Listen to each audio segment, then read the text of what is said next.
Hey guys, I'm gonna put on my glasses because I can't see anything. So this is going to be a little bit of a different type of video. Some of you may have been wondering where I have been, and I haven't been posting as much, and I never went up to Disney and Orlando to do filming like I thought I was going to do because I got a little bit derailed by some health stuff that has been going on. So I found a lump in my breast. It's anxiety even talking about it. You can probably hear in my voice I'm a little shaky even talking about it. I wasn't looking for anything, I wasn't doing a self breast exam or anything like that. It was kind of really random. I was sitting at my computer actually watching YouTube videos, and I just gently kind of brushed my hand over my chest, and I felt what felt like a lump. So I kind of immediately had this moment where I freaked out, and I went into my room and I kind of did the self breast exam where you kind of put your arm up like that and kind of feel around and see what you feel. And I felt what felt like a very small, very well defined lump, and it felt kind of smooth and it moved. And I kind of tried to convince myself that it was nothing and it didn't even need to get checked, which is not what you should do. And so I kind of put off for 2 weeks going to the doctor. So eventually I made an appointment with my OBGYN to go and get basically a clinical breast exam and get the lump checked. I was a little frustrated that it took so long to see my gyno because I wasn't a new patient. I was a repeat patient. This is the gyno I go to, but it took over 3 weeks to get an appointment with my gyno, even though it was considered a gynecological problem. In other words, it's not a routine thing going to the doctor, you found something and you're concerned about something. So it took over 3 weeks to get an appointment with him. I get an appointment with him. He does the clinical breast exam and he feels what I have been feeling. And he tells me that, what would be, I guess, good news in the spectrum of the way this could go, that what he's feeling feels well circumscribed, well defined, it's smooth. He said he could move it quite a bit under the skin. In other words, it's not fixed to the skin. Those would all be what you would call benign features of a lump. And so that was good news. I was still at that point very freaked out. He said at that point he wanted to send me for a ultrasound. So that kind of immediately freaked me out. Why aren't we kind of done at this point? In other words, you felt it, you said it's most likely benign. Why am I going for ultrasound? So I went for ultrasound. I made a mistake at that point of going to a private diagnostic center. So you can either go to the imaging center, which is located at a hospital associated with a breast clinic, or you can go to a private imaging center. That's a dog. You can go to a private imaging center that's privately owned, that's not associated with a hospital. So he sent me to a private imaging center, and he said the reason for that was that he wanted to avoid This dog sounds crazy. He wanted to avoid me having to kind of like go through the hospital process and like, you know, more tests that they would do, and this would be kind of like a quick fix. So I went to this private imaging center, which was, in all honesty, this private imaging center should not be in business. So that's the first tip I give you ladies, is that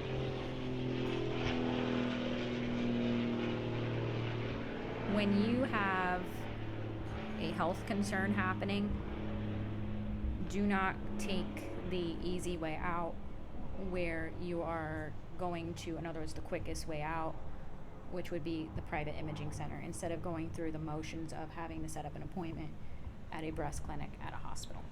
I made that mistake because at that time period I was trying to go on my trip, as many of you knew I had planned, and I kind of just wanted to be done with this. I wanted to be like, I went to the gyno, he says it's probably benign, go for my ultrasound, the ultrasound is going to show it's benign, and I'm done with this, and that way I could go on my trip.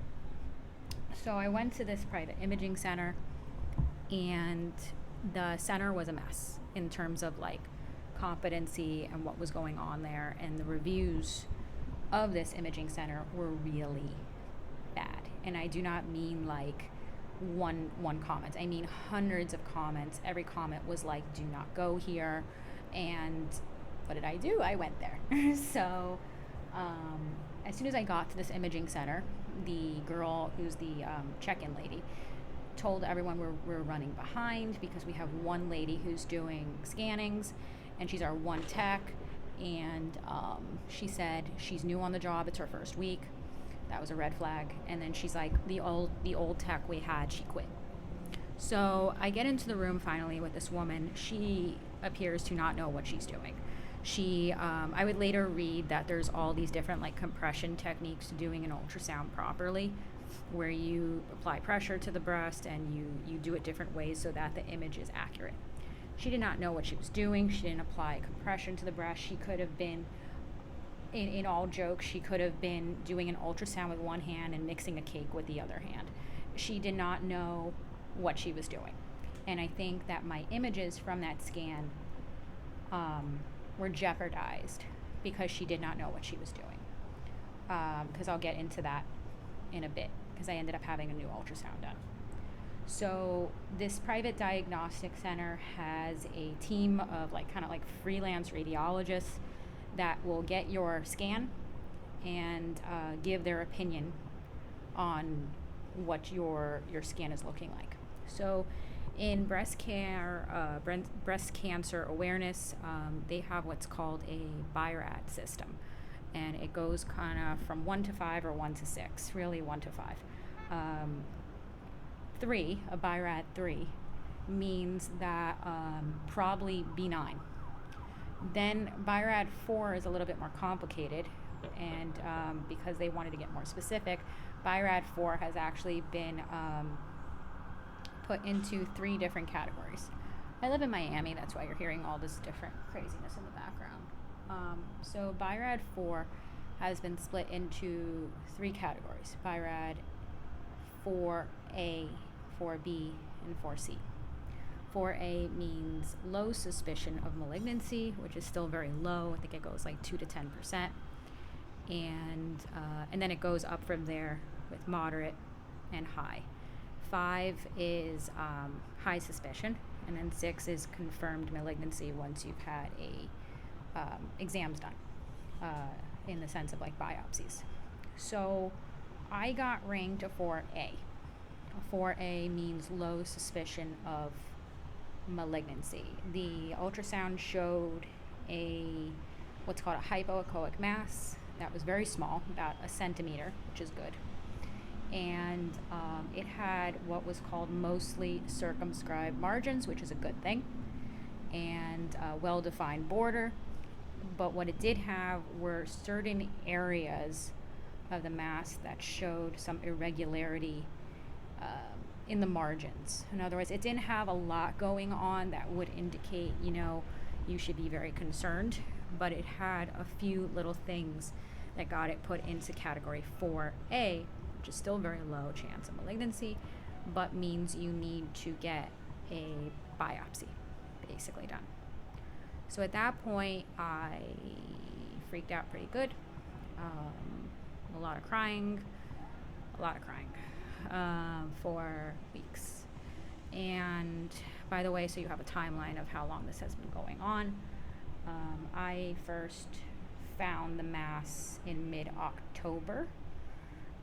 So this has been going on, and now we're in January. So this has been going on for a while. So at that point, I could have gone and done the biopsy back at this private imaging center, which would have been a very big mistake. So I knew better with that. So at that point, I called up the Cancer Institute in Miami, which was bewildering. I never thought that I would be calling up somewhere that has the title cancer in it. And I made an appointment for not only it's hard to even talk about this, for not only a biopsy, but also for an appointment just in case with an oncologist. So the oncologist appointment was a little premature at that point because even they were kind of confused. Like normally you get a biopsy done and then kind of like you go for recommendations at that point, but I kind of wanted to be prepared. So I have very dense breasts and I'm younger, so I was not really a candidate for what's called a mammogram. You have mammograms and ultrasounds. So in the first place, I received an ultrasound because when you have very dense breasts and you are younger, you sometimes can't see a lot on the mammogram, and the ultrasound performs a little bit differently. So for me, an ultrasound was a better fit to see what was going on. So I received, the day of the biopsy, a new ultrasound and a ultrasound guided core needle biopsy. And there are different types. I received what was called a vacuum assisted biopsy. So it's a very accurate exam. I would say it's the vacuum assisted biopsy. It's exactly as it sounds. It's kind of like a probe, but it's kind of like a vacuum. And it allows for a larger tissue sample to be taken than if you were to just have a core needle biopsy, which is literally a needle retrieving tissue sample at a time. And the vacuum assisted biopsy, once the probe kind of goes in, it can take out multiple samples and a lot more tissue. So it's a little drop, I would say, more invasive, but you don't feel anything because they use local anesthesia. And just in my opinion, it's a little bit more invasive, but in the long run, it was more accurate, which I appreciated. So I did the vacuum biopsy, and I healed very quickly. The fear of getting the biopsy was most of it, because I had never had something like that done before. I was very nervous, and they were very helpful in calming me down. They said, before you know it, it's going to be over. And for other women who had posted kind of going through this, they also confirmed that the local anesthetic, once the numbing is probably the worst part. You feel the needle going in and it's moving under the skin because they need to numb the breast. But after that, you don't feel anything. I was told I could feel some pressure, but I didn't feel anything. And I healed very quickly. Most of it was honestly psychological. After the exam, you're told to wear a sports bra for, I think, at least 24 hours. I probably wore it longer. Do not shower for a day in order to prevent any type of deep bruising, which I think is called a hematoma. I had no side effects. I had no issues. I healed extremely fast. So my biopsy, waiting for the biopsy results was hell. I felt literally like I was losing my mind. The radiologist who did the biopsy calmed me down by telling me that basically she thought my mass was benign. It had all the features of being benign. And the images came out superior to the private diagnostic center because when the ultrasound was done at the Cancer Institute, they applied pressure and they took superior images, which showed an image that was more consistent with probably a BIRAD 3, which is considered probably benign, than a 4A. So I was feeling a little bit better about that, but still the anxiety was very high. So the biopsy showed, thankfully, that the mass is benign. So we can celebrate that the samples that were looked at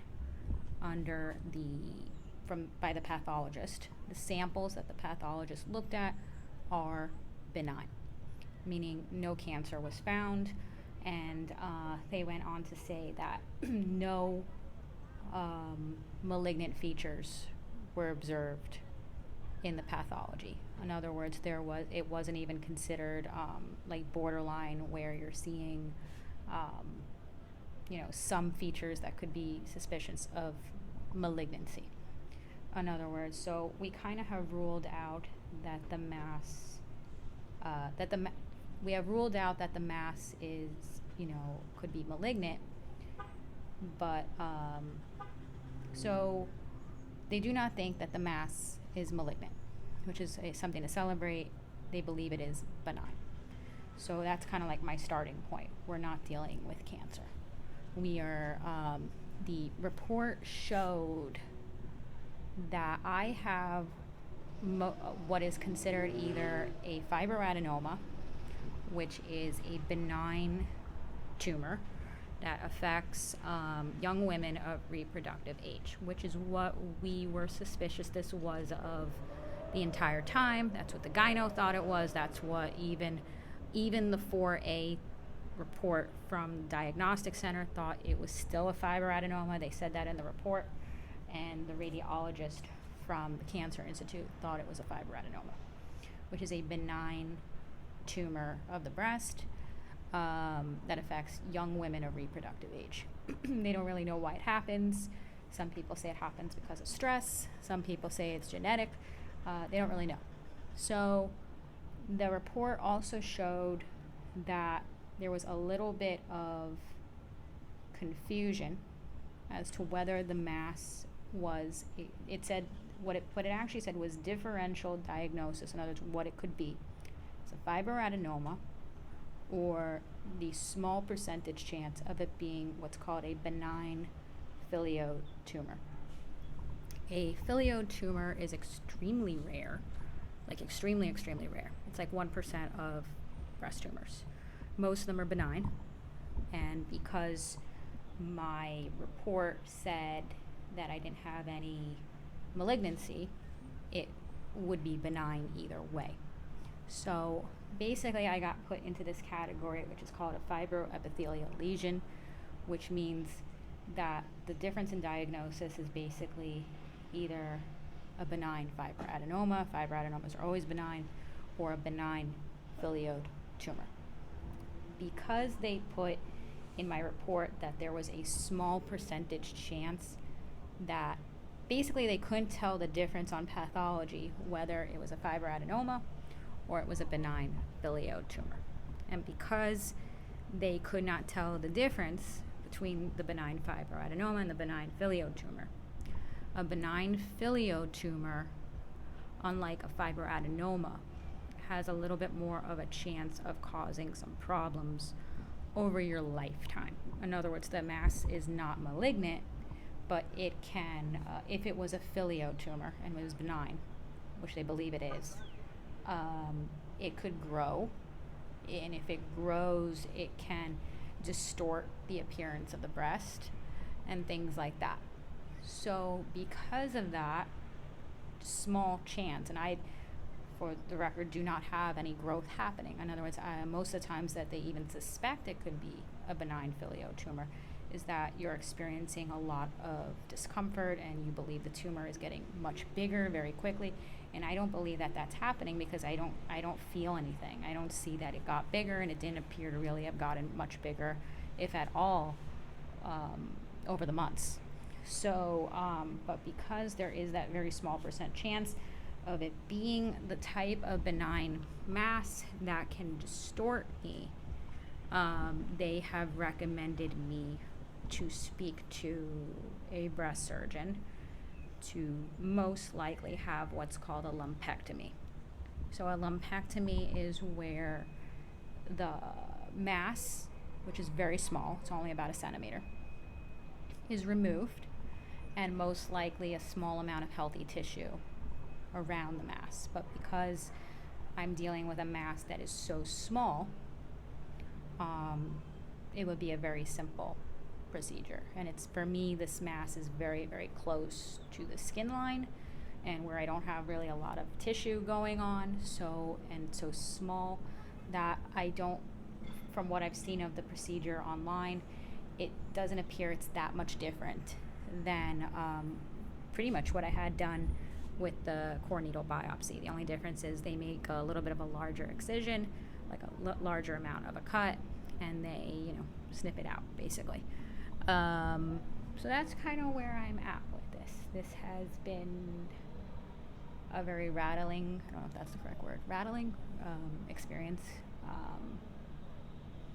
Some of you may have, realized that I haven't been posting in a while, and I never went to Disney or Orlando or anything like that, like I said I was going to, because I got derailed, with something that was going on, and I couldn't even, up until this point, talk about what was going on. I could not make a video and say, this is happening, I'm going for a biopsy, because the level of terror that the biopsy could show something else when all these thoughts were going through my head was so debilitating and terrifying that there was no way I could speak about it. So that is where I'm at. I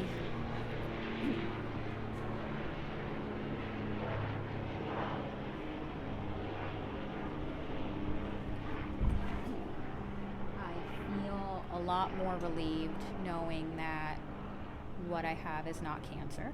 Obviously, I am very, very, very grateful for that. I'm very, very grateful that the report says the sample was benign, and no sign of malignancy was found.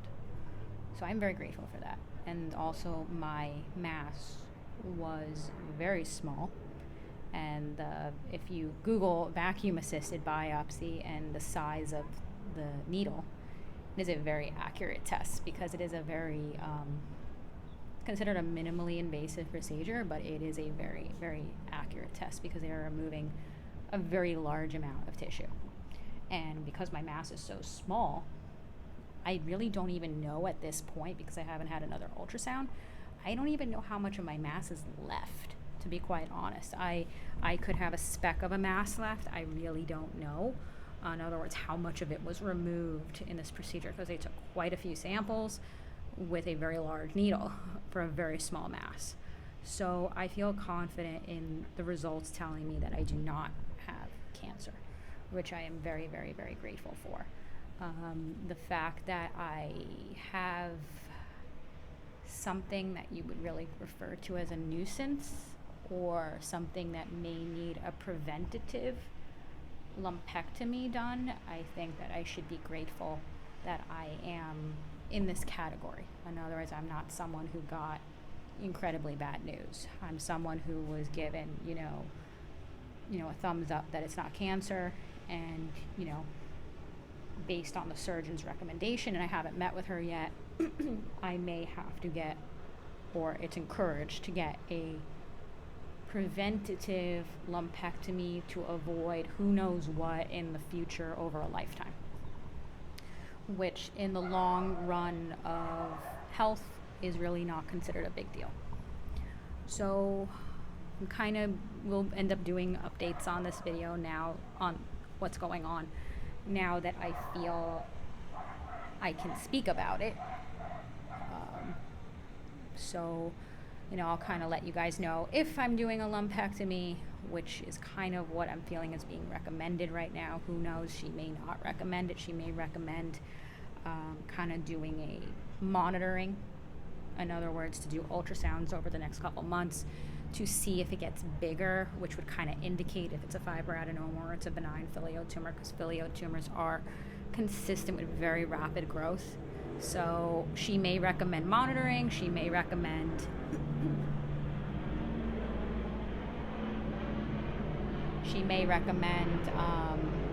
getting it out.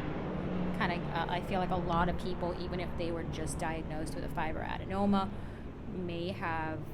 I know that a lot of women who said they were purely diagnosed with fibroadenoma a lot of them were very willing to get it taken out, because it's kind of like, I have a lump.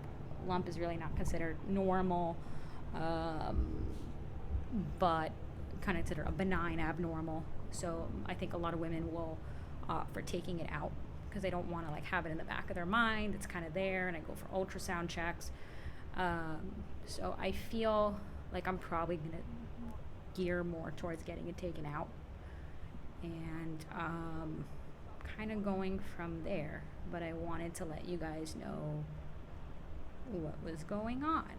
And during the last couple weeks, I watched a ton of YouTube videos, Googled as much as I could, which was beneficial and not beneficial, because the joke is you go on WebMD and you see a whole bunch of things. But I watched a lot of YouTube videos of women who had been diagnosed with fibroadenoma or had gone through a biopsy, and a lot of those experiences were very comforting to me, and I learned a lot of information about what to expect and the reality of the different procedures, and it calmed me in a sense of that. Like they said, the worst part was the needle of the numbing. And you guys may have questions or want to share your experiences in the comments. Go, that's perfectly fine. And if you have questions, or the reason I'm sharing this is that I want to not only document what I've been through and be a more realistic person and saying, life is not perfect. It's not going on the beach and dancing in the bikini, and it's not going on the beach and dancing and pretending everything is good all the time, which I feel like a lot of social media is showing you. There's days that are really good, and there's days that scare you pretty good.